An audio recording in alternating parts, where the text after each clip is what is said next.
जब हम खाना खाते हैं तो वो नली, ग्रासनली से होते हुए पेट में चला जाता है।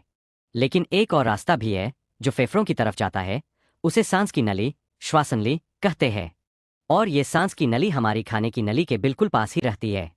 खाना निगलते वक्त हमारी गले की झिल्ली खुद ब खुद उस सांस की नली के ऊपर आ जाती है ताकि खाना गलत रास्ते में न चला जाए।